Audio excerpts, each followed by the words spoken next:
Welcome to this video about solar water pumps. Here we have a solar water pumping solution. It converts the energy from the sun into DC electricity, which is then sent to a controller and down to the motor of the pump. And you can pump water from a borehole, a well, or a river. Solar water pumps are replacing traditional windmills and electric pumps on farms all over southern Africa. The reason is they are quite inexpensive, they have less maintenance than windmills, and they have no running costs. After your initial investment, you run on the power from the sun. Over here we've got two 90-watt panels. The two panels are connected in series, and they are connected to a 24-volt controller. The controller then sends power to a 24-volt pump that's in your borehole, and then it pushes the water out through a water pipe into your tank. To size the correct pump for your borehole, you need to know your head. I will explain this in another video. The most innovative companies on the market now have sizing apps where you can put all your borehole information in. The app will then determine which pump and panel combination is perfect for your borehole.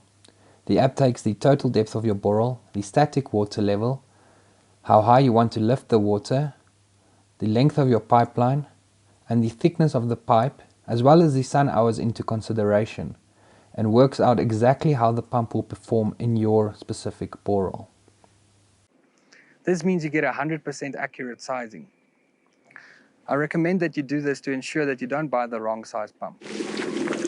Over here you can see the controller. Once you open the control box, you've got a PC board. Over here you've got your positive and your negative coming in from your solar array, powering this controller. Then over here you've got battery terminals. You don't need to put batteries on these systems. Batteries are very expensive, so it is not needed. You will pump enough water in the 6 or 7 hours that the sun shines every day. Over here you've got your 3 wires that goes to the pump motor, the pump that's in this borehole. And then here you've got connections for sensors. You can connect a tank sensor at the top of your water tank. This means when your water reaches that sensor or float switch, it will switch off the pump. And when the water drops again, it will switch on the pump. You can then regulate your water flow and keep your tank full. The next sensor is a well sensor for dry run protection. This is a sensor that is installed about 30 centimeters above the pump. So if your water level in the borehole drops below the sensor, it switches off the pump to ensure that the pump doesn't run dry.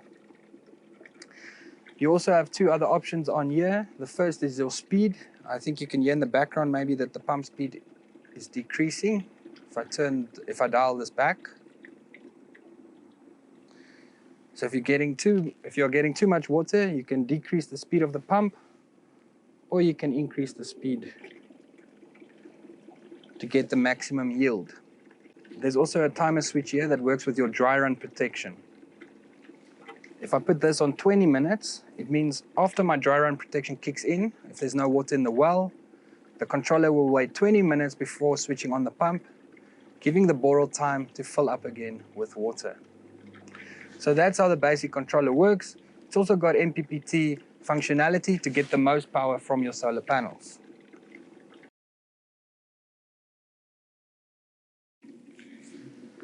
Okay, next we've got the pump in this nice tank, so you can actually see how it works. The submersible pump is submerged in the water, and it sucks water in through the sides over there, as you can see on screen.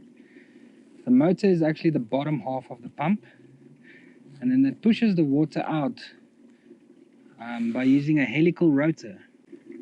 I'll put that on screen now so you can see how it works. It then pushes the water out through the pipe connected to it, and then this pipe would go to your water tank. Here it is just pumping the water back into this tank for demonstration purposes. I'll quickly show you how the sensor system works. This sensor in a real borehole installation will be installed about 30 centimeters above the pump.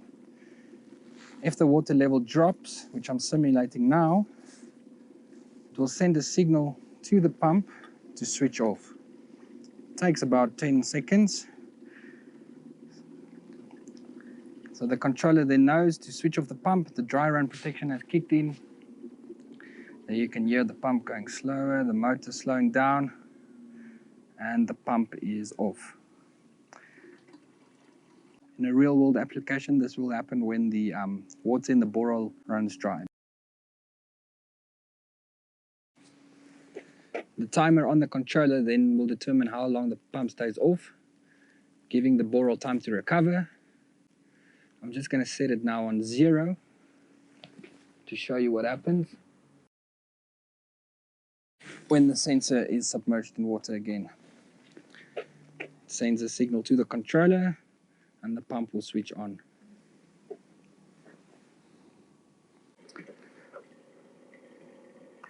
So basically that is how a solar water pump system works. This is a DC solar water pumping system. It is still quite late in the afternoon, probably about 4 o'clock, 5 o'clock in winter here in Johannesburg, and the system is still running.